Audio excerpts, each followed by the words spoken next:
मित्रांनो, तुम्हाला माहिती का गुंजाळा या गावाचं नाव कसं पडलं होतं? हा विषय लय जुना आहे. तेव्हा तुम्ही नव्हते, मी नव्हतो आणि तुमच्या घरचे कदाचित असतील तर ते कुठेतरी बाहेर जायला असतील. तर जाऊ दे तिकडे, त्यांना इकडे लक्ष द्या.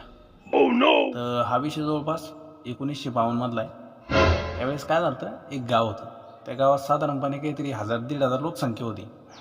मग तिच्यामध्ये एक माणूस होता, मोकाट माणूस होता. मोकाट त्याला लई मोकाट चाळी होती, लई मोकाट गुण होत त्याला. कुठं लकडं, कुठं काय, बारा मिळ होतं.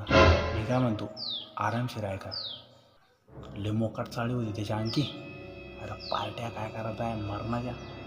अहो साधी पार्टी असली पूर्ण बोकड्याच, क्वार्टरीच्या क्वार्टरी. लय महाग होता, पैसा लय मोठा होता ना. मग काय झालं त्याच्यामध्ये वाईट गुण. असंच काय झालं, होळीचा सण आला. होळीच्या सणाच्या दिवशी काय झालं, गावातल्या सरपंचानं त्या मोकाट माणसाला फोन लावला. मग ते आलं. मग हे माणूस काय म्हणे, तुझ्यामध्ये मोकाट गुण आहे, त्यामुळं गावाचा भंग होऊ राहिलाय. तू तुपले काय कर, तू तुपले गुण या होळीमध्ये जाळ. मग तेव्हा त्यानं काय केलं, त्याचे स्वतःचे गुण त्या होळीमध्ये जाळले. मग तेव्हापासून काय तयार झालं, गुंजाळा.